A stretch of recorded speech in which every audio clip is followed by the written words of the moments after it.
October মাসে আসছে Redmi Note 13 সিরিজটা বাংলাদেশে। এছাড়াও Realme, Samsung, oppo, Vivoর পক্ষ থেকে মারাত্মক লেভেলের কিছু স্মার্টফোন আসতে চলেছে এই অক্টোবরে।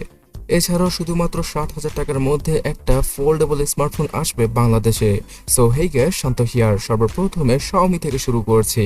Xiaomi Redmi Note 13 সিরিজটা চাইনিজ মার্কেট কাঁপাচ্ছে এবং বাংলাদেশের মার্কেটও আগামী মাসে কাঁপাবে।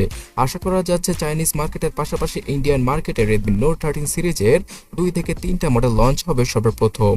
আর ইন্ডিয়াতে লঞ্চ হলে তো বাংলাদেশে ইজিলি পাওয়া যাবে এই ফোনগুলো।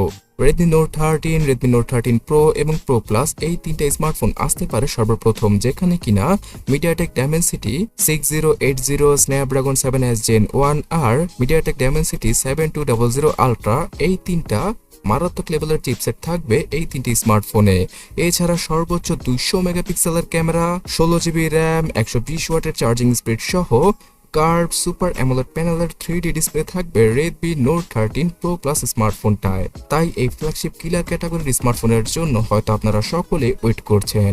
ধারণা করা যাচ্ছে Redmi Note 13 5G স্মার্টফোনটা 17 থেকে 22,000 টাকায়, Redmi Note 13 Pro স্মার্টফোনটা 30,000 টাকার আশেপাশে এবং Redmi Note 13 Pro Plus স্মার্টফোনটা 35 থেকে 40,000 টাকার আশেপাশে পাওয়া যাবে বাংলাদেশের মার্কেটে লোকাল ভাবে।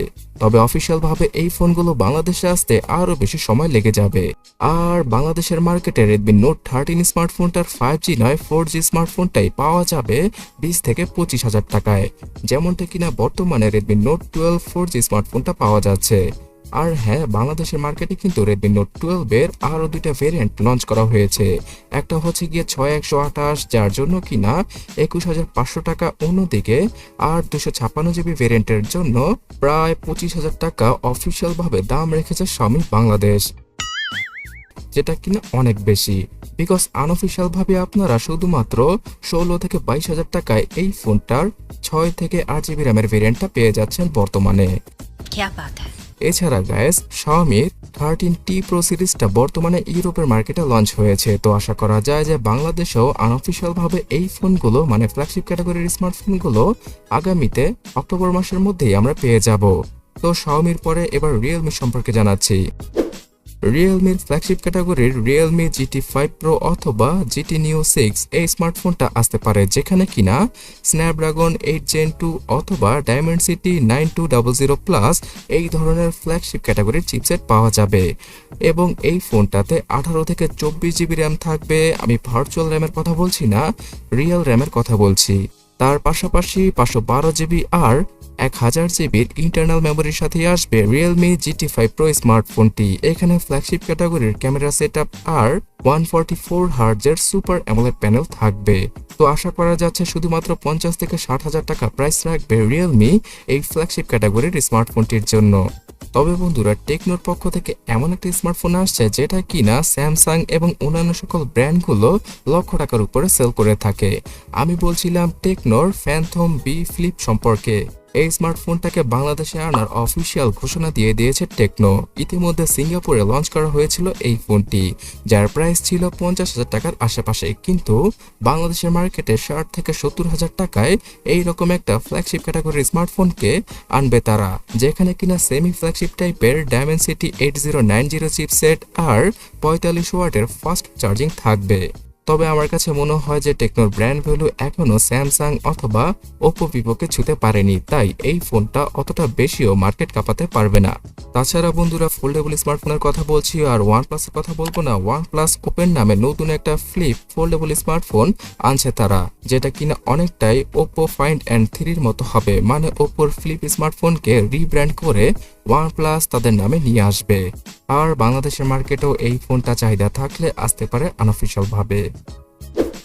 অলরাইট, এবার ওপো ভিভো সম্পর্কে জানাচ্ছি। ওপোর নতুন একটি স্মার্টফোন ওপো A58 অফিসিয়াল ভাবে বর্তমানে বাংলাদেশে চলে এসেছে, যার প্রাইস হচ্ছে গিয়ে প্রায় 24,000 টাকা। এবং এই বাজেটের মধ্যে তেমন ভালো কোনো স্পেসিফিকেশন অফার না করলেও 5 হল কাটআউটের ডিসপ্লের জন্য ওপোর এই ফোনটা অফলাইন মার্কেট ভালোভাবেই কাঁপাচ্ছে। তাছাড়া ভিভোর পক্ষ থেকে আগামী অক্টোবর মাসে ভিভো V29 স্মার্টফোনটা অফিসিয়ালভাবে চলে আসতে পারে। এখানে ভিভো V29 থাকতে পারে স্ন্যাপড্রাগন 7780 মতো চিপসেট। এছাড়া সুপার অ্যামোলেড প্যানেলের ডিসপ্লে, মারাত্মক লেভেলের ক্যামেরা আর ফাস্ট চার্জিং পাওয়া যাবে এই ভিভো V29। তবে V29e স্মার্টফোনটা হয়তো বাংলাদেশে সবচেয়ে বেশি বিক্রি হবে, বিকজ এই ফোনটাই 30 থেকে 35 হাজার টাকায় লঞ্চ করবে তারা। অন্যদিকে V29 এর জন্য তারা প্রাইস রাখতে পারে 40 থেকে 50 হাজার টাকার আশেপাশে, যেটা অনেক অনেক অনেক বেশি। কিন্তু ইন্ডিয়ান মার্কেটে ভিভোর T2 Pro স্মার্টফোনটা লঞ্চ হয়েছে এবং অনেস্টলি বলতে গেলে এই ফোনটা iQOOর Z6 Pro স্মার্টফোনটার একটা রিব্র্যান্ডেড ভার্সন, এবং Z6 Pro স্মার্টফোনটা এখন বাংলাদেশের মার্কেটে প্রায় 35 হাজার টাকার আশেপাশেই পাওয়া যায়, যেখানে কিনা ডায়মেনসিটি 7200 চিপসেট, অ্যামোলেড প্যানেলের ডিসপ্লে এবং আরও মারাত্মক লেভেলের স্পেসিফিকেশন রয়েছে। তবে অক্টোবর 9 নভেম্বর অথবা ডিসেম্বর মাসে আমরা হয়তো ভিভো T2 Pro স্মার্টফোনটাও বাংলাদেশে পেয়ে যেতে পারি। আর গ্যাস, সবচেয়ে অ্যামেজিং স্মার্টফোন মানে হচ্ছে গিয়ে গুগল পিক্সেল 8 সিরিজটা এই অক্টোবর মাসের 4 তারিখেই অফিসিয়ালভাবে আনভেল করে দিবে গুগল। এই ফোনগুলোতে এবার নতুন করে তাদের নিজস্ব টেনসর Z3 চিপসেটটা থাকবে। এছাড়া আইফোন থেকেও ভালো এবং অস্থির লেভেলের ক্যামেরা সেটআপ এবার নিয়ে আসতে চলেছে গুগল। আশা করা যাচ্ছে যে আইফোনের ভিডিও কোয়ালিটিকেও এবার বিট করে দেবে গুগলের পিক্সেল 8 Pro স্মার্টফোনটি। এছাড়া এই স্মার্টফোনটার ব্যাক ডিজাইনটা হয়তো অনেকের ভালো নাও লাগতে পারে, তবে এবার আর 4 কোণা ডিজাইন নয়, কিছুটা কার্ভি শেপের ডিজাইনের সাথেই পিক্সেল 8 Pro সিরিজের স্মার্টফোনগুলোকে লঞ্চ করে দেবে গুগল। এবং এই ফোনগুলোর প্রাইস আইফোন থেকেও কিছুটা সস্তা হবে, যেমন $600 থেকে $800 কি $900 আশেপাশে।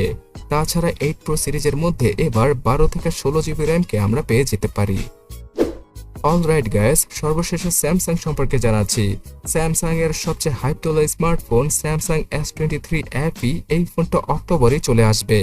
আর মজার বিষয় হচ্ছে কি, লক্ষ টাকার S23 প্লাস স্মার্টফোনটার মতোই স্পেসিফিকেশন পাওয়া যাবে এই ফোনটায়, তবে এর প্রাইস হবে অনেকাংশে কম, যেমন ধরুন $600 আশেপাশে। মানে দাঁড়াচ্ছে গিয়ে বাংলাদেশে আমরা 60,000 টাকায় আনঅফিসিয়াল ভাবে S23 FE স্মার্টফোনটাকে পেয়ে যেতে পারি, যেখানে কিনা দীর্ঘ 5 বছরের সফটওয়্যার আপডেট আর সর্বোচ্চ 8K কোয়ালিটিতে ভিডিও রেকর্ড করার সুবিধা থাকবে। তবে স্ন্যাপড্রাগন নাকি এক্সিনোস কোন চিপসেটের সাথে আসবে এই ফোনটা, সেটা এখনো অবধি নিশ্চিত হওয়া যায়নি। পেছনের দিকে টেলিফোটো লেন্স, আল্ট্রাওয়াইড লেন্স আর মেইন ক্যামেরা সেন্সর থাকবে এই স্মার্টফোনটা, যেটা কিনা নামি দামি ফ্ল্যাগশিপ স্মার্টফোনগুলোতে পাওয়া যায়। তাই স্যামসাং এর S23 FE, যেটাকে কিনা ফ্ল্যাগশিপ কিলার স্মার্টফোন বলা চলে, তার জন্য অনেকেই ওয়েট করছেন। তবে বাজেট ক্যাটাগরিতে মানে 15 থেকে 20 হাজার টাকার মধ্যে স্যামসাং F15 অথবা F16 এই স্মার্টফোনটা আসতে পারে, যেখানে কিনা 5,000 নয়, 6,000 নয়, 7,000 mAh এর হিউজ ব্যাটারি অথবা জেনারেটরকে দিয়ে দিবে তারা। আর 7,000 mAh এর ব্যাটারির মাধ্যমে একদিন নয়, 2 দিন নয়, 3 দিনের মতো স্ট্যান্ড বাই ব্যাকআপ পেয়ে যেতে পারে স্যামসাং ইউজাররা। তবে এই ফোনগুলোতে সেই আগের মতোই IPS LCD প্যানেলের ডিসপ্লে, থার্ড ক্লাস লেভেলের চিপসেট আর চিপ বিল্ড কোয়ালিটি থাকবে। তাছাড়া ভিউয়ার্স, ইনফিনিক্সের পক্ষ থেকে ইনফিনিক্স নোট 30 VIP এডিশনটা বাংলাদেশে অক্টোবর মাসে আসতে পারে, যেখানে কিনা ডায়মেনসিটি 8050 আর 120 হার্টজের মাখনের মতো অ্যামোলেড ডিসপ্লে, তার পাশাপাশি 108 মেগাপিক্সেলের হাই রেজলিউশনের ক্যামেরা সেটআপ থাকবে। সো অফিসিয়াল ভাবে এইরকম একটা স্মার্টফোন ইনফিনিক্স আনলে অবশ্যই মার্কেট কাঁপাবে। অলরাইট গাইস, এতগুলো ফোন থেকে আপনার পছন্দের ফোন কোনটি এবং কোনটার জন্য আপনি ওয়েট করছেন সেটা অবশ্যই কমেন্টে লিখে জানাতে ভুলবেন না।